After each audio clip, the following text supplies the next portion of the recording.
Welcome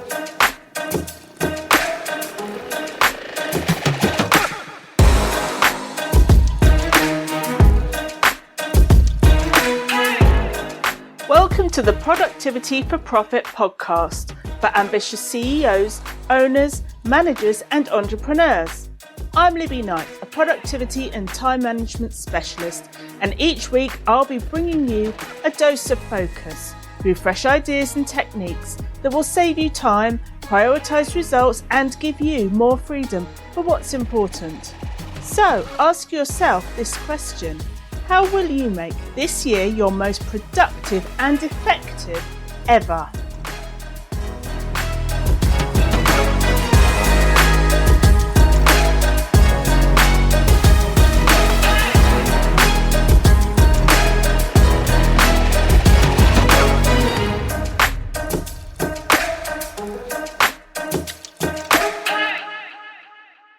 Welcome to this episode of the Productivity for Profit podcast. My name's Libby Knight and I help people with their productivity and time management.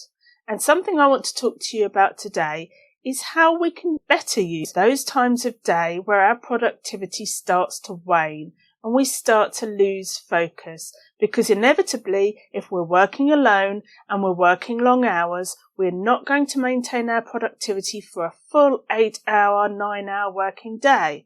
It will peter off. It's just the way our bodies work. 5 hours is thought to be the maximum that we can be at our peak productivity in any working day. You have 168 hours a week, and that includes getting enough sleep.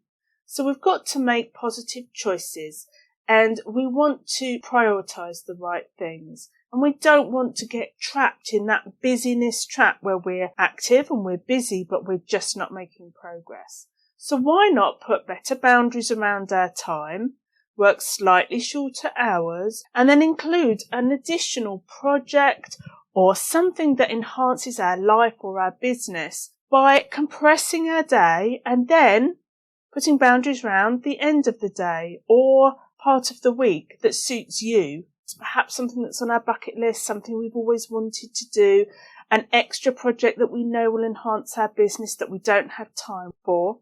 Let's compress our week and set aside some time for this new and exciting project. Let's look at quality of time. How often at the end of the day, if you took the ends of your days, is that really quality time? Is it to the same standard and quality as when you start your day and you're in full work mode and you're getting stuff done and you're really concentrating hard? At the end of the day, often that time is not quality time in the same way. So how much of your time at the end of the day would you say is not peak performance time? Could you set your time at the end of your day slightly earlier in the day, set an alarm and really focus on getting the work done by that point, say 3-4 o'clock in the afternoon, and then set aside the rest of the day to do that passion project or to launch something new or get creative, maybe do some more learning or some well-being activities. We'd get just as much done, but our lives will be even richer. So if you reclaimed an hour a day, that would be 365 extra hours a year. That is up to 45 8-hour working days that you are reclaiming.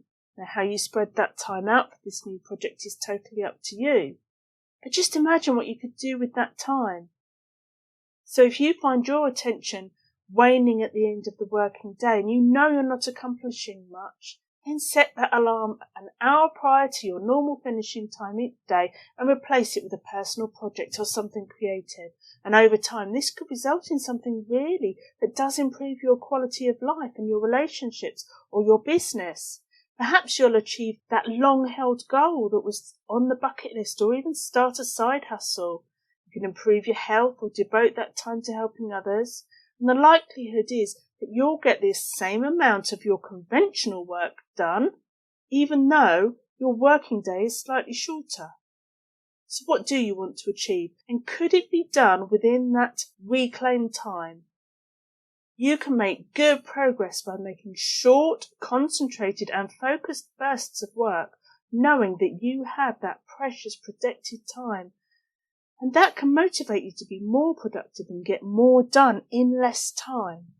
And you'll finish each day on a positive note with a sense of achievement. Now, you may choose to concentrate this time into those end of afternoon blocks, or you may find that you're better off doing Friday afternoons, because when Friday rolls around, lunchtime, your mind knows that the weekend's on its way and you start to unwind. So you could block off Friday afternoons, or perhaps you benefit from a midweek hiatus to recharge your batteries. It really doesn't matter when you set this time aside, but it'll be at those times when you feel that your productivity is waning. And to make the most of the time, be organised. Know what you want to do, have everything to hand, and put boundaries around that time, because this project is important to you and you want to make it happen. So don't sacrifice it. Don't let other things get in the way or push it to the side. Just rejig your week, but make sure that you get your work done in the hours for work, but then put aside this time for this passion project or for this business development project. And also think about not only when you do this work, but where. Could part of this be that you work in the garden, or you work in a coffee shop or a pub garden or on the beach? Another part of the day that I like to utilise is often in the middle of the day. If I feel that I'm a little bit tired, my energy levels are a little bit low, I can incorporate the centre of the day rather than the end of the day, because I need that boost. I need to get my energy levels back up, so I take myself out for a walk and I use that time for some planning or thinking or learning. So perhaps this project that you've chosen is ideal for doing when you're out and about taking a walk. Perhaps it's something you want to learn, like a language, or maybe a new mindset technique, something that you could do as you walked. So it will still be that separate project, separate to your normal daily workload, but it could be in the centre of the day, and it could be ideal for rejuvenating you and getting your energy levels back up so that the afternoon is not wasted. Because if you didn't take that time out, it will be hard to get yourself back up to your peak performance. But after an energising walk, you could be getting back to your desk and having a really productive afternoon that would otherwise have been lost. It really is dependent on how your body clock works and when you're at your peak and when you tend to have a bit of a dip in energy. And if that tends to be a regular time, then choose that time for your new project. So what are you going to do that would make life more exciting? Because 2021 is the year to chase the excitement, to motivate, to be a better person, to have a more fulfilling life, to make better connections, for quality. So what will you do when you reclaim those potentially 365 hours? What could you do with that? What are you going to look back at in a year's time and think, if I hadn't made this change, I wouldn't have accomplished this amazing project? So the choice is yours. What will you do? Join me next time when I'll be talking about multitasking. Is it a time saver or is it a time waster?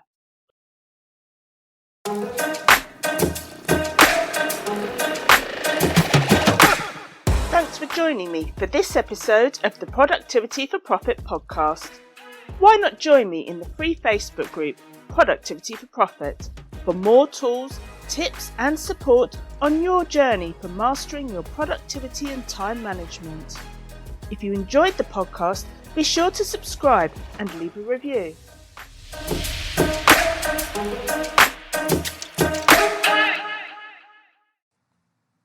If you're juggling the demands of a service-based business helping your clients and all the other demands of life, then you're probably feeling pretty short of time. So this is just for you. I have a brand new course that helps you to save a minimum of an hour every day. And what would you do with that extra hour? And how would that accumulate over a year? Would you make more money? Would you be more present with your family? Would you have more me time and prevent the burnout.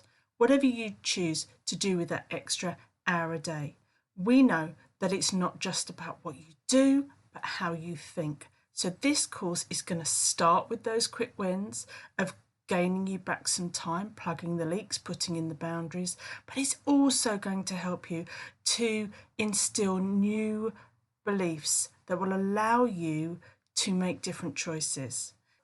Because this is not just about quick wins, as good as they are, it's about long-term change and changing your life.